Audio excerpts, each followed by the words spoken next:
High, আমি অনু। আশা করছি তোমরা সবাই ভালো আছো, আমিও ভালো আছি। তো আজ আবার বেরিয়ে পড়েছি মেয়েকে নিয়ে বিকালবেলায়। তো যাব একটু মেয়ের ডাক্তার দেখাতে, মেয়ের শরীরটা একটু খারাপ। তারপর দেখো আমরা বাজারে এসে অটোতে বসে পড়েছি, যাব সিদ্রানিতে। সিদ্রানিতে একটা বেবির ডক্টর বসে, উনি শনিবার আর বুধবার বসে। তো আমার মেয়েকে ওনাকে দেখাই, এনাকে যখন পাই না তখন আমি বনগাঁয় আরেকজনাকে দেখাই। আমি দুজনকে দেখাই, কিন্তু অল্টারনেট করে দেখাই। এনাকে না পেলে ওনাকে দেখাই, চেষ্টা করি একজনকে দেখানোর, কিন্তু সব সময় তো হয়ে ওঠে না। আর একজনাকে যখন পাই না তখন আরেকজনের কাছে যাই। তো বলতে বলতে চলে এসেছি দেখো মেডিকেলে, উষা মেডিকেল সিদ্রানিতে বসে।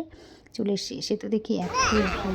আর মেয়ে এখন হাঁটতে শিখেছে, ওর বায়না নিচে নেমে হাঁটবে, ওকে ধরে ধরে হাঁটাতে হবে। আর সবাই দেখো এই রাস্তার ওপর দিয়ে দাঁড়িয়ে আছে, যে যার বাচ্চাদের নিয়ে। এত গরম, চেম্বারের সামনে দেখো প্রচণ্ড ভিড়, প্রচণ্ড ভিড়। আর সেদিন যা গরম ছিল, তারপর অনেক ভিড় দেখে আমি একটু চলে আসলাম এদিকে। আমার যেহেতু টোকন নাম্বারটা একটু দেরিতে ছিল, ওই জন্য আমি চলে আসলাম এখানে। এখানে হচ্ছে আমার বিউটিশিয়ান লাইফে প্রথম এখান থেকে আমার কাজ শেখা, হাতে করে যেটা এখান থেকে।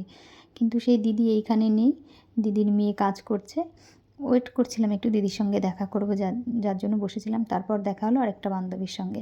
তো দিদি নেই, কী করবো আর, দিদির মেয়ের থেকে একটু আইব্রোটা করে নিলাম। দিদির সঙ্গে দেখা করার খুব ইচ্ছা ছিল, কিন্তু জিজ্ঞাসা করলাম দিদির একটু আসতে দেরি হবে, তার জন্য দিদির মেয়ের থেকে করে নিলাম। তো দেখো এদিকে চাঁদ মামা উঠে গেছে, সন্ধ্যা হয়ে গেছে। সন্ধ্যার পর থেকেই মানে আমার মেয়ে এত জ্বালাতন করছিল, কি বলবো, প্রচণ্ড জ্বালাতন করছিল।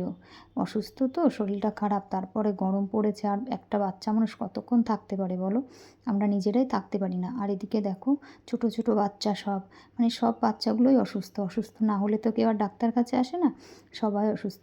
তারপর দেখো রাত তখন 8:30 বাজে। তো আমার ডাক্তার দেখানো হয়ে গেছে, মেয়েকে দেখিয়ে ওষুধ নিয়ে বেরিয়ে পড়েছি। রাস্তায় মনে হচ্ছে লোকজনই নেই বাজারে। তো আমার তো আগে হয়ে গেছিলো, আরও অনেক মায়েরা ছিল যাদের দেরি হচ্ছে। তো এই গরমে সবাই সবার বাচ্চাকে সাবধানে রেখো, কিন্তু খুবই সমস্যা হচ্ছে, খুবই একটা প্রবলেম হচ্ছে। বাচ্চাদের শরীর খারাপ হলে মাগুলোও অসুস্থ হয়ে যায়। তো এখনকার মতন টাটা জানাচ্ছি, সবাই ভালো থেকো।